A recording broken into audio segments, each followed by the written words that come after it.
Donc nous sommes avec Lily, infirmière à Bourg-en-Bresse, pour l'Insoumission. Donc Lily, pourquoi est-ce que tu es venue aujourd'hui? Déjà, je me suis engagée auprès de la France Insoumise il y a quelques mois, quand l'extrême droite était au bord du pouvoir pour les élections. Et du coup, ça me paraissait important, vu mon engagement, d'être là aujourd'hui pour m'informer et pour essayer d'avoir des clés pour lutter. Et donc, est-ce qu'aujourd'hui tu as retenu justement des clés, des choses qui pourraient nous permettre de lutter?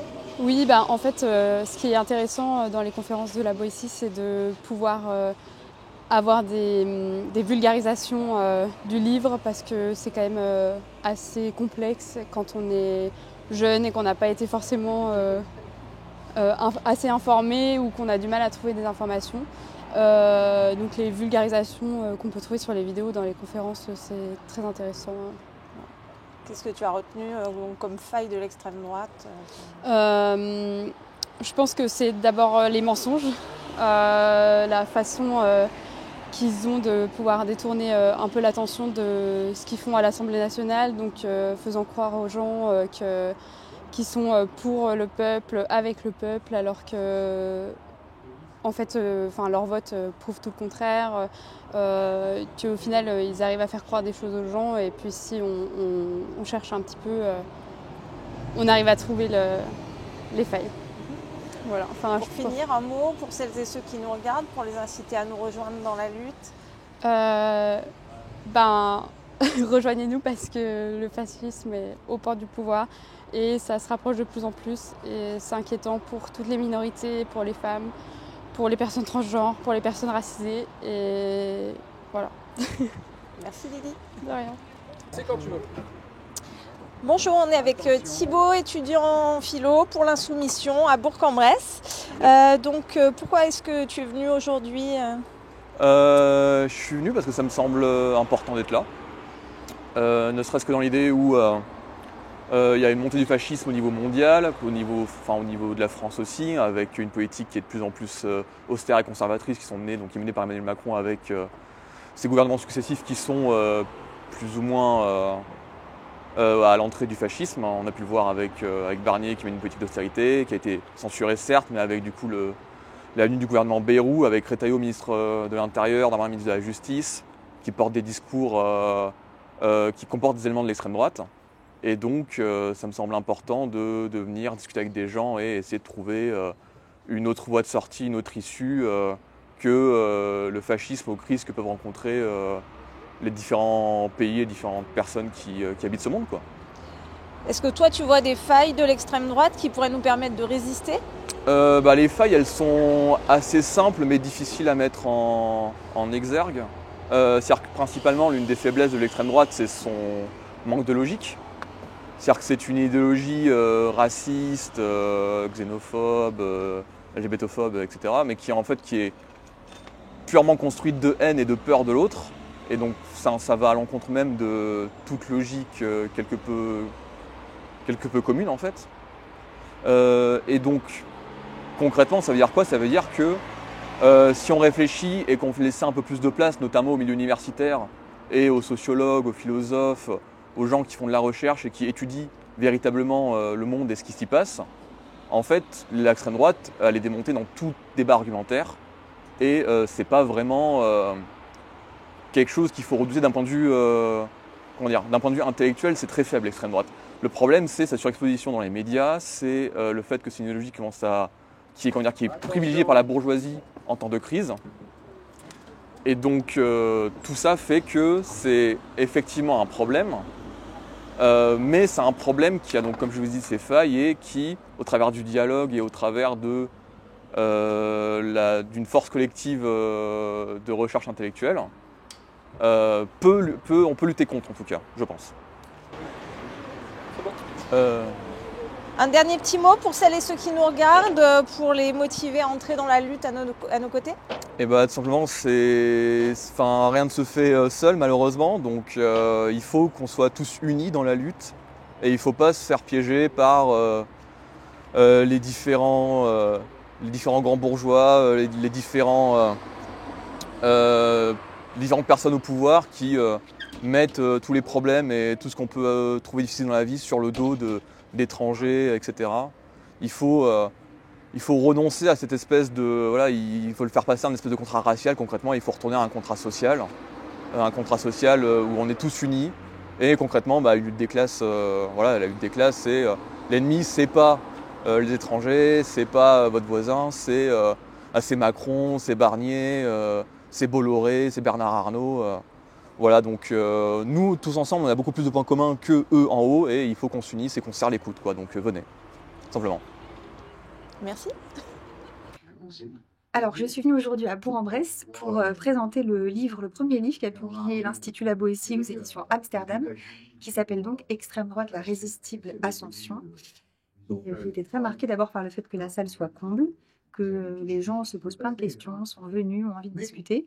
Et je trouve que c'est vraiment le signe qu'il y a une demande et une attente de comprendre pourquoi est-ce que l'extrême droite se développe, quelle forme ça prend, de quelle manière est-ce qu'on peut se positionner par rapport à ça, éventuellement y résister. Donc c'était une rencontre riche et puis qui redonne un petit peu le moral. Bonjour, pour l'Insoumission, nous sommes à Bourg avec Jean, chômeur. Pourquoi, Jean, est-ce que tu es venu aujourd'hui ? Je suis venu aujourd'hui parce que toutes les conférences m'intéressent en général. Les conférences sur le mouvement social m'intéressent, sur l'extrême droite, sur tous les sujets. Je pense qu'on peut tirer beaucoup de choses de ces conférences-là, même si on peut tirer par exemple tout un vocabulaire qu'on peut ensuite servir pour agencer sa propre pensée, ses propres concepts. Voilà, donc c'est toujours intéressant. D'accord. Et aujourd'hui, donc, est-ce que tu as retenu des choses ? Quelles sont pour toi les failles de l'extrême droite qui peuvent permettre de résister ? Les failles de l'extrême droite, je dirais que la première faille de l'extrême droite, c'est comme tout le monde a des failles, et les failles de l'extrême droite, c'est ces contradictions internes entre l'embourgeoisement obligatoire des formations politiques d'extrême droite pour attirer à eux le pouvoir et les éléments du pouvoir pour devenir un parti de gouvernement, et la base électorale, une partie de la base électorale populaire de l'extrême droite qui n'a pas forcément intérêt en soi à s'aligner avec la bourgeoisie. D'accord. Et c'est une de leurs failles. Une autre faille, c'est leur absence de militantisme structuré et formé comme on peut l'avoir traditionnellement à gauche, même si évidemment ils essaient aussi à retravailler. Mais là-dessus, oui, sur le terrain, je pense que l'extrême droite a aussi une faille, qu'elle a aussi une faille. Donc pour finir, un mot pour celles et ceux qui nous regardent, pour les motiver à entrer dans la lutte avec nous. C'est bon, un mot pour motiver dans la lutte, c'est que, alors ça peut paraître assez désespérant, la situation politique actuelle et la montée de l'extrême droite et la crise généralisée, politique, climatique, économique, etc., que la France peut connaître, mais il faut que les gens arrivent à transformer ce désespoir en quelque chose de mieux, parce que la crise, c'est aussi l'ouverture de perspectives si on s'organise et on essaie de faire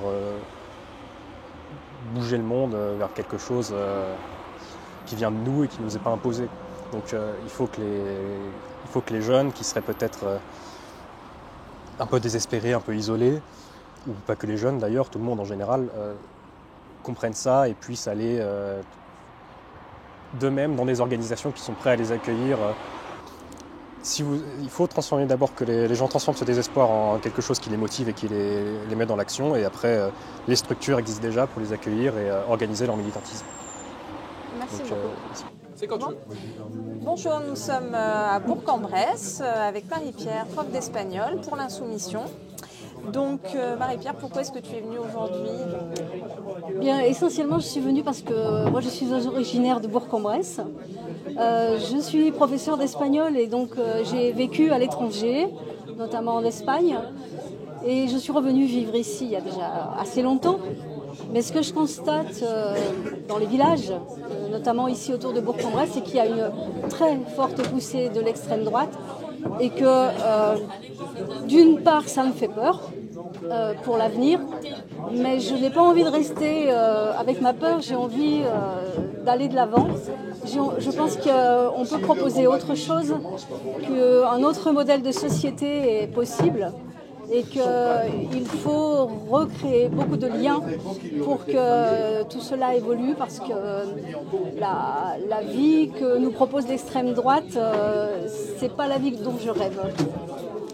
Donc, est-ce que tu as retenu quelque chose aujourd'hui d'intéressant sur les failles de l'extrême droite qui peuvent nous permettre de essentiellement résister? 2 choses. Une chose, c'est le lien de l'extrême droite avec le grand patronat, qui nous amène à réfléchir sur les motivations de ce parti, mais aussi sur les motivations des gens qui votent pour ce parti. Et puis l'autre chose, c'est les contradictions des votes de l'extrême droite entre ce qu'ils vont dire à leurs électeurs et ce qu'ils votent réellement à l'Assemblée nationale. Et je crois qu'il faut pointer ces contradictions parce qu'on peut les mettre en défaut. D'accord. Un petit mot pour finir, pour celles et ceux qui nous regardent, pour les motiver à nous rejoindre dans la lutte. On dit toujours que notre slogan, c'est qu'un autre monde est possible, et franchement, il y a d'autres façons de vivre. Pour avoir vécu en Espagne, et je crois qu'ils l'ont montré les Espagnols lors des dernières inondations, il y a un côté solidaire et une fraternité dans la population espagnole. Et je pense que les Français, on est capables de faire ça aussi. Merci beaucoup, Marie-Pierre.